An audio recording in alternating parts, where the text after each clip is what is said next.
Hi, welcome everyone. It might be assumed by most people that you would think anyway that humans have rights. They have, whether some believe they come from God, others believe they come from government, legislator, etc. But that's actually not true. When you actually examine the beliefs and thoughts of different people, different groups, different movements, such as those that are pushing for a new world order, a one world global government, um, who also simultaneously hold to the idea of evolution, they really don't think that you have rights. And it's manifested in the laws, the legislation, the agendas that they promote. You know, let's just refresh on what our founding fathers thought of humanity when it come to this concept of rights, unalienable, unremovable rights that humans had. From the famous document, the Declaration of Independence, the unanimous declaration of the 13 states of America, when in the course of human events it becomes necessary for one people to dissolve the political bands which have connected them with another, and to assume among the powers of the earth the separate and equal station to which the laws of nature and of nature's God entitle them. A decent respect to the opinions of mankind requires that they should declare the causes which impel them to the separation. We hold these truths to be self evident, obvious, that all men are created equal, that they are endowed by their Creator with certain unalienable rights, that among these are life, liberty, and the pursuit of happiness, that to secure these rights, governments are instituted among men, deriving their just powers from the consent of the governed, that whenever any form of government becomes destructive of these ends, it is the right, remember, rights come from God, of the people to alter or to abolish it and to institute new government, laying its foundation on such principles and organizing its powers in such form as to them shall seem most likely to affect their safety and happiness. The thing that it really concerns me when I listen to certain pastors who oftentimes are, as far as the gospel, spot on, no complaint there. In other areas, they seem to be in track and line with Scripture. But when it comes to practical issues, societal issues, issues that impact the church, like I recently heard of I heard a pastor that I respect, um, talk about how back when people were looking for waivers or exemptions from getting a certain medical procedure, his approach to me was less than helpful. And unfortunately, there were a lot of pastors, J.B. Hickson, Brandon Holthouse, who did step up and perform that practical stance and biblical, fulfilling all of the biblical duties, helped people get waivers, helped preserve their jobs and not be forced to take a certain procedure just to keep a job. And what we're seeing is more and more, uh, we're going back into the cycle of like the 30s in Germany and Europe, how some, uh, their their view of scripture was that it also played out practically instead of just in only a spiritual sense, and others just yoked up with the state or just kind of like tried to take a neutral ground.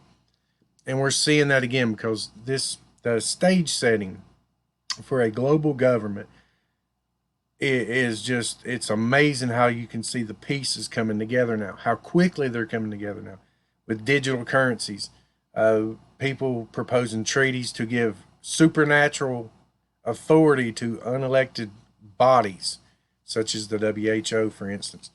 These groups like the WEF, the World Economic Forum, though they're some of the most powerful people in the world from all parties now, people, this is Democrats, Republicans, independents, monarchs, um, socialist leaders, all a member of this group, and a lot of people don't even know they exist, much less to the degree or even an idea of the power that these people yield, like Klaus Schwab, like Yuval Noah Harari, who you're going to see a clip from here in a minute, as he is the perfect poster child for which you see the view of the elites actually being put into words. And he says that humans have no rights. Rights is just a story. This man is wicked to the core.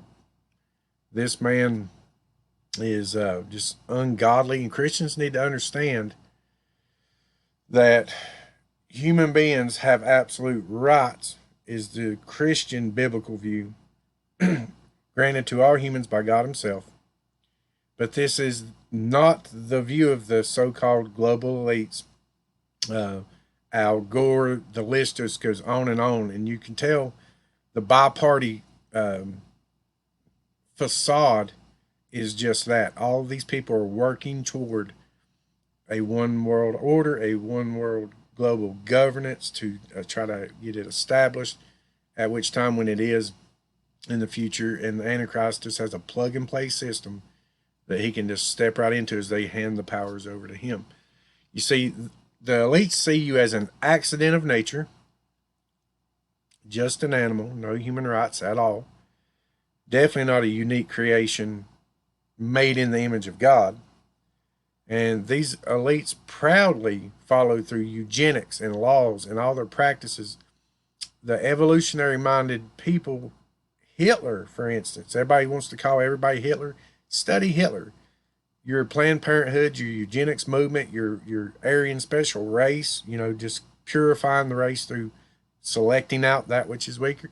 That is the ideology of Hitler, but not just. The global elites in general, you see they push these ideas. Hitler, by the way, when he tried to actually put evolutionary fundamentals into practice, the world had such an issue with it, though they say they believe in evolution.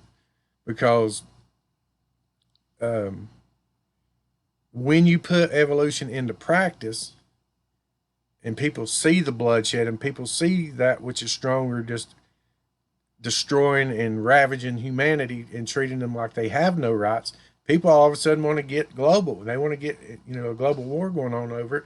And the man was just practicing his beliefs. I have no admonition for Hitler whatsoever. But the ironic thing is he actually practiced what he believed and didn't deal with the double-minded idea that comes out if you think evolutionary process is true and it's how mankind come along. But then you don't want evolution to happen because it's a religion of death. It's an ideology of death. And that's the problem with demonic ideologies, such as evolution, eugenics, etc. They're warped, they're lopsided, they're hypocritical when they're implemented. So with that said, here is one of Satan's very popular puppets, Yuval Noah Harari, declaring without apology, with all confidence, that in his mind and in his worldview, humans have zero human rights. And even things such as national borders that form a country, say the United States or Israel or whatever, it is just a myth. It's just a story. That's the way this man, as wicked as he is consistent with his worldview of evolution. The same man put out a book called Homo Deus, Human God, because he's into this transhumanist, biology and technology merger that everybody's just so excited about. He's well on board with that. But just let the man speak, and then we'll close this short one out. Maybe most legal systems are based on this idea, this belief in human rights. But human rights are just like heaven and like God. It's just a fictional story that we've invented and spread around. It may be a very nice story. It may be a very attractive story. We want to believe it. But it's just a story. It's not a reality. It is not a biological reality. Just as jellyfish and woodpeckers and ostriches have no rights, Homo sapiens have no rights also. take a human, cut him open, look inside, you find their blood, and you find the heart and lungs and kidneys, but you don't find there any rights. The only place you find rights is in the fictional stories that humans have invented and spread around. And the same thing is also true in the political field. States and nations are also, like human rights and like God and like heaven, they too are just stories. A mountain is a reality. You can see it, you can touch it, you can even smell it. But Israel or the United States, they are just stories, very powerful stories, stories we might want to believe very much, but still they are just stories. You can't really see the United States. You cannot touch it. You cannot smell it. Right. So you see his view of you. And ironically, maybe he hasn't thought it out, or maybe he has, but that basically says he himself has no rights. That's no right to life, no right to happiness, no right to be treated fairly and justly in a court of law. I'm sure he thinks the court system in his mind is probably just another story. A nation to him doesn't exist. I guess he's speaking to the borders. And if that's the case, then the laws and the protections that may help make up that land to him is also fictitious. And these are the people helping build policy, influence your children, go to colleges, speak. This man, look him up. Look at his credentials. If you want the best summarized explanation of this dude, get you a copy of Spirit of the False Prophet, J.B. Hickson's latest release in his trilogy set. And he has an entire chapter with references. That's one thing I really respect about J.B. He puts the references in all his books so that you can go verify everything that's said. And it's, speaking of Harari, a wolf in wolf's clothing, because that is what this man is. This man is evil. This man falls into the same paradigm of people like John D. Rockefeller, who helped fund and create the compulsory government schools in the West.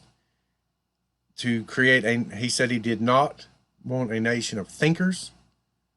He wanted a nation of workers. And for a long time, that's all that was just rubber stamped out the door. You either went to the military, you went to the factory, or, that was it. That was pretty much the design. Now that shifted. You still don't have a nation of thinkers. You have racist ideologies like critical race theory being pushed as an answer to racism, and the entire theory is race, and the kids can't see it, and the professors are too foolish to see the obvious. Their brains are so muddied with mess. Rockefeller is like David Rockefeller, the descendant, one of the most famous rich people, global elites with his global ideology. Let me read you a quote from him. And you can look this up. David Rockefeller quotes. Some even believe the Rockefeller family are part of a secret cabal working against the best interest of the United States, characterizing my family and me as internationalists and of conspiring with others around the world to build a more integrated, global, political, and economic structure. One world, if you will. If that's the charge, I stand guilty, and I am proud of it. And that's from David Rockefeller's Memoirs, page 368. These are the people that are educating your children. These are the people that are behind many a pulpit and seminary and so-called godly institution. These are the people who are puppets of Satan to help put in place, to put in stage up this one world system that is just at warp speed, no pun, and yes, a pun intended to that particular reference, to bring this about. You see, sometimes Satan appears as an angel of light and his ministers as ministers of righteousness. But then again, sometimes Satan takes on the form of a boastfully proud homosexual deviant that talks of his sexual escapades, because remember, you're just an animal anyway, who wears glasses. that marches around the world sharing his demonic doctrines and beliefs with whoever will listen to him. Sometimes Satan looks just like Yuval Harari. This man has just shared from his own words a sample of the worldview and of what the New World Order globalists like your Rockefellers, your Al Gores, and all the rest, your Klaus Schwabs. It allows you to see what they think of the human race, of how they see the world, that they have no love, no respect for you, or for anything and anything that they're doing, that they lie by masking it with some humanitarian verbiage. It's not what it is. They could easily end much suffering in this world with the finances they have, but they want to increase the suffering.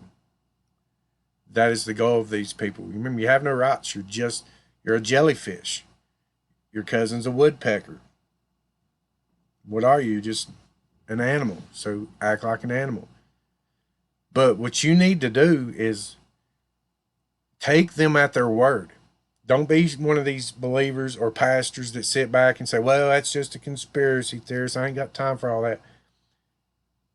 I think you need to make time to get your head out of the sand, realize the God of this world is very active, and the people that do his bidding, some may do it in their mind for more money, more power, more wicked pleasures in this world. Nonetheless, they're Satan's puppets.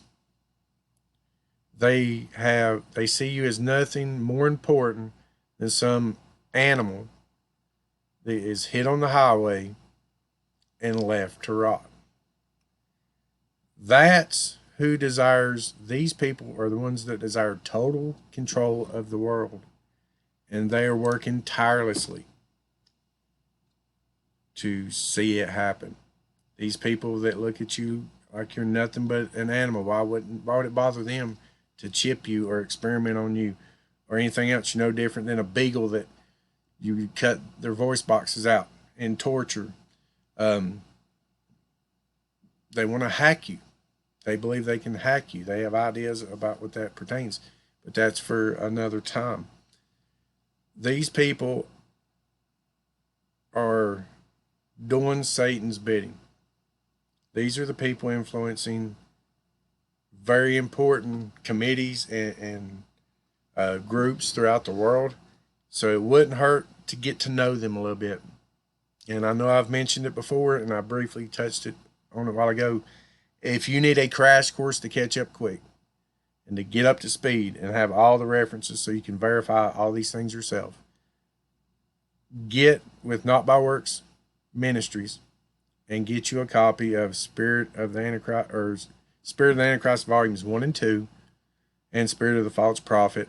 It comes in PDF form. I think they might have Kindle form and hardback, whichever. If you like a reader, it's cheaper, and then you can have it read to you. You don't even have to hold the book in your hand. But I just wanted to share this with you to maybe help, not to scare you, but just inform you. You need to think about when you have an adversary, and these people are adversaries against humanity and God, and of course you. It helps to know their strategies and ingrain in your thinking whatever they're proposing. There's a hidden agenda behind it. And in no way, for no reason, period, can you trust these people that are joined up to the WEF, who are yoking up with all these global entities, because they do not have humanity's best interests at heart. They're operating solely under the realm of Satan and his one world agenda. And regardless of the approach, that's their goal.